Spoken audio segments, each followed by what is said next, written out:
Hello friends, வாங்க இன்றைக்கி நம்ம என்ன பார்க்க போகிறோம் அப்படின்னா பெப்பர் சிக்கன் வறுவல் சூப்பராக இருக்கும். செஞ்சு பாருங்கள். இது மாதிரி ட்ரை பண்ணி செஞ்சு பாருங்கள், நல்லா வரும் உங்களுக்கும். வாங்க பார்க்கலாம். நம்ம என்ன பண்ணிக்கலாம்னா, அடுப்பு பற்ற வச்சு அதில் நம்ம கடாயை வச்சுட்டு மிளகு 1 ஸ்பூன், சீரகம், கொத்தமல்லி, பட்டை கொஞ்சம், லவங்க கொஞ்சம். பட்டை தேவையான கொஞ்சமாக போட்டிங்கன்னா போதும். லவங்கப்பூ ஒரு 2 போட்டுக்கோங்க. நல்லா வறுத்து எடுத்துக்கலாம். நல்லா லோ ஃப்ளேமில் வச்சுட்டு பொன்னிறமாக வறுத்து எடுத்துக்கோங்க. அதுக்கப்புறம் தேவைக்கு ஏற்ப காரத்தை, உங்களுக்கு எவ்வளோ காரம் வேணுமோ அந்த அளவுக்கு காரத்துக்கு ஏற்ப மிளகாய் சேர்த்திக்கோங்க. மிளகும் கொஞ்சம் உங்களுக்கு காரம் கொடுக்கும், அதனால் மிளகாய் சேர்த்திட்டு நல்லா நம்ம அரைச்சி எடுத்துக்கலாம். நான் இந்த மாதிரி இந்த கல்லில் இடித்து எடுத்துக்கிட்டேன். நீங்கள் மிக்ஸி ஜாரில் கூட பவுடராக அரைச்சி எடுத்துக்கலாம். இதுதான் இதுக்கு மெயின் இன்க்ரீடியண்ட்டே. ஸோ அதுக்கப்புறம் நம்ம என்ன பண்ணிக்கலாம் அப்படின்னா, நம்ம தாளிப்புக்கு வந்துடலாம். நம்ம அதே கடாயில் எண்ணெய் தேவைக்கு ஏற்ப ஊற்றிட்டு கடுகு, கொஞ்சம் சோம்பு, அதில் இது இந்த தாளிப்புக்கு வாசம் வரதுக்காக பட்டை ஆட் பண்ணிவிட்டு வெங்காயம், சின்ன வெங்காயம் இருந்தால் சின்ன வெங்காயம் போட்டுக்கோங்க, உங்களுக்கு டேஸ்ட் நல்லா வரும். பெரிய வெங்காயம் இருந்தால் பெரிய வெங்காயம் போட்டு நல்லா ஒரு 2 வெங்காயம் போட்டு நல்லா வதக்கி எடுத்துக்கோங்க. அதுக்கப்புறம் கறிவேப்பிலை ஆட் பண்ணிக்கோங்க. நல்லா அப்படி பொன்னிறமாக வர அளவுக்கு வதக்கி விட்டுக்கலாம்.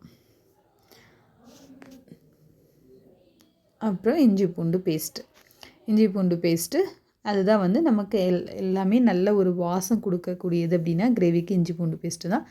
இஞ்சி பூண்டு பேஸ்ட்டை நம்ம ஆட் பண்ணிக்கலாம். அதனோட பச்சை வாசம் போகிற வரைக்கும் நல்லா வதக்கி விட்டுருங்க. எப்போவுமே இஞ்சி பூண்டு விழுது நல்லா அந்த பச்சை வாசம் இருக்கக்கூடாது. ஸோ பச்சை வாசம் போனதுக்கப்புறம் நீங்கள் ஒரு தக்காளி பழம் எடுத்து அதை குட்டி குட்டியாக அரிஞ்சு அதை நீங்கள் போட்டு நல்லா வதக்கி விட்டுக்கணும். வதக்கி விட்டதுக்கப்புறம் அந்த மசாலா நம்ம அரைச்சி வச்சுருந்தோம் இல்லையா, அந்த மசாலாவையும் போட்டு நல்லா பச்சை வாசம் போகிற அளவுக்கு வதக்கி எடுத்துடணும். அதுக்கப்புறம் என்ன பண்ணணும் அப்படின்னா, நீங்கள் சிக்கன் ஆட் பண்ணிக்கலாம். சிக்கன் ஆட் பண்ணிவிட்டு அதுக்கு தேவையான அளவுக்கு உப்பு, மஞ்சத்தூள் போட்டு நல்லா ஃபஸ்ட்டு அந்த மசாலா மிக்ஸ் ஆகிற மாதிரி நல்லா கலரி விட்டுக்கோங்க. நல்லா அந்த மசாலாலாம் மிக்ஸ் ஆனதுக்கப்புறம் நம்ம என்ன பண்ணிக்கணும் அப்படின்னா, நம்ம தண்ணி ஆட் பண்ணிக்கலாம். அதே கொஞ்சம் லைட்டாக தண்ணி விட்டு வரும். இது மாதிரி நல்லா கலந்து விட்டுக்கோங்க. இப்படி நல்லா அந்த மசாலா கலங்கி இப்படி மிக்ஸ் ஆகி வந்ததுக்கப்புறம் நாம் அதுக்கு அந்த கறியெல்லாம் வேகிற அளவுக்கு தேவையான அளவுக்கு நம்ம தண்ணி விட்டுக்கலாம். இப்போ தண்ணி விட்டு நல்லா மூடி வச்சு நல்லா கொதித்து வேகட்டும். நல்லா ஒரு 15லேருந்து ஒரு 20 நிமிஷம் நல்லா வேக விட்டுருங்க. நல்லா வெந்து வரட்டும்.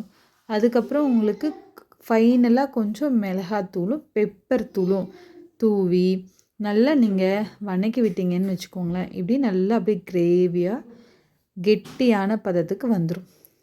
மேலே நீங்கள் கொத்தமல்லியோ கருவேப்பிலையோ தூவி இறக்குனீங்க அப்படின்னா சுவையான பெப்பர் சிக்கன் ரெடி.